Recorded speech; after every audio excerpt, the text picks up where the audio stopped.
La triche, chapitre 2. Le journal n'a paru qu'à midi, mais il semble que tout le monde ait déjà lu mon article au moment où nous retournons dans la classe. Je marche jusqu'au vestiaire comme sur un tapis rouge. Tous les 3 pas, quelqu'un me félicite, même des élèves que je ne connais pas. Génial ton histoire, Laurel. Super ton article. Excellent reportage. Je ne peux pas m'arrêter de sourire. Les élèves ont lu mon article et ils l'ont aimé. Même Jack me fait un compliment. J'ai l'impression d'avoir la berlue. Bien que nous soyons frères et sœurs, Jack fait souvent comme s'il ne me connaissait pas quand nous sommes à l'école. Mais le voilà, appuyé contre mon casier, le visage éclairé d'un large sourire. « Beau travail, Laurel, dit-il en me tapotant la tête avec le journal roulé. « C'est un bon reportage. J'ai aimé la dimension humaine. C'est brillant. »« Merci, dis-je. Puis, parce que j'ai l'habitude de le taquiner, j'ajoute. « Mais j'ignorais que tu savais lire. » Il me lance un regard mauvais. Très drôle. Penses-tu que la moitié des universités du pays voudraient m'avoir si je n'étais pas intelligent? Je lève les yeux au ciel. Ça leur est égal que tu sois intelligent ou pas. Ce qui les intéresse, c'est que tu saches lancer un ballon dans un panier. Je gage que tu viens de lire l'article que Dean a écrit à ton sujet. J'attrape le journal et le déroule. Ah, je le savais, dis-je en lui indiquant le titre. Finissant de Barton promis un brillant avenir. Tu ne dois pas croire tout ce que tu lis, mon cher frère. Dean a tendance à exagérer. De quoi parles-tu? Tout ce qui est écrit là est exact.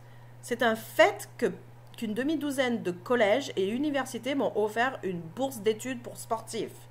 Il ne me reste qu'à décider quel établissement est digne de me recevoir. Je roule des yeux de nouveau. Crois-moi, aucun n'est digne de toi. Même lorsqu'ils s'en rendront compte, il sera trop tard, puisque tu y seras déjà. C'est une blague? Si tu ne le savais pas, c'est que j'ai raison.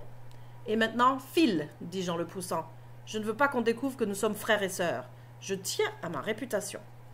Il pousse un grognement et s'éloigne avec un air fanfaron. Bien qu'il soit difficile à supporter, je suis quand même fier de mon frère. Je ne le lui avouerai pas, mais c'est vrai. Il est vraiment intelligent. Ses résultats scolaires sont excellents et c'est un joueur de basket exceptionnel. Tout le monde l'aime, surtout les filles de l'école. C'est donc mon devoir de me moquer de lui chaque fois que j'en ai l'occasion. Sinon, il aurait la tête tellement enflée qu'il faudrait lui trouver des t-shirts à fermeture éclair. Mais en ce moment, c'est moi qui ai la tête enflée. J'ai écrit un article sur un sujet important et les gens l'ont lu. C'est pas mal génial, vu que je me suis jointe à l'équipe du journal seulement pour faire quelque chose que Jack n'avait pas déjà fait. Pas facile de se faire un nom à l'école lorsqu'on est la sœur d'une légende vivante. Tout ce que je voulais essayer, Jack l'avait déjà fait, et avec brio. Mais maintenant, après des mois passés à écrire des articles sans importance sur des sujets nuls, je viens de percer. Je flotte sur un nuage tout l'après-midi tellement je suis gonflée à bloc. L'auto de maman n'est pas dans l'entrée lorsque j'arrive à la maison, mais la porte n'est pas fermée à clé.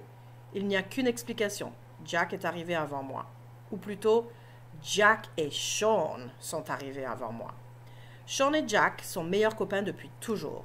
S'ils ne jouent pas au basket, ils sont affalés devant la télé dans notre salle de séjour. Je suis certaine que Sean passe plus de temps chez nous que chez lui. Les 2 gars sont absorbés dans une partie de hockey imaginaire et ne me voient pas entrer. Les bâtons et la rondelle sont invisibles, mais les cris et l'enthousiasme sont bien réels. Je dois élever la voix pour me faire entendre. « Où est maman? »« Pharmacie !» crie Jack. « Lance, compte !» ajoute-t-il les bras levés en signant de victoire. Sean secoue la tête et prend un air dégoûté. « C'était un coup de chance !» Jack éclate de rire et se laisse tomber sur le sofa. « Ha ha, c'est une affaire de technique. Mon ami, ravale ton envie. » Sean se gratte l'estomac. « À propos d'avaler, qu'est-ce qu'on mange ?» Il se dirige vers le frigo en faisant un léger détour pour me décoiffer de la main. « Fiche-moi la paix, dis-je en lui donnant un coup de hanche. Ce n'est pas une façon de parler pour une grande reporter. Ouais, t'as raison, dis-je en retenant un sourire. Sans blague, ton article était excellent, je l'ai bien aimé. Prochain arrêt, le Globe and Mail, dit Jack pour me taquiner. Ah, j'oubliais, il y a un message pour toi. Pas le Globe and Mail, mais un gars de l'Highlander. Tu perds ton temps, Jack. Je connais mon frère, il essaie toujours de me faire marcher. C'est vrai, je suis sérieux, insiste Jack. Sur ce, il met le répondeur en marche et me tend le téléphone. Écoute, tu verras bien, dit-il. Bien que je ne le croie pas, je porte le téléphone à mon oreille. Je m'attends à entendre la tonalité, mais il y a vraiment un message de l'Highlander. C'est le rédacteur en chef. Il dit que sa fille étudie à Barton et qu'elle a rapporté le journal de l'école à la maison. Il a lu mon article et veut me rencontrer. Je note rapidement son numéro et me précipite dans ma chambre pour retourner son appel. Lorsque je raccroche, je suis abasourdi.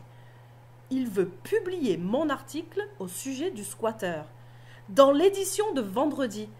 Il va même me payer, seulement 25 $, mais le fait est que je vais être payé pour mon reportage. Et ce n'est pas tout, il veut aussi voir mes prochains articles. Je suis tellement excitée que je voudrais me mettre à écrire immédiatement.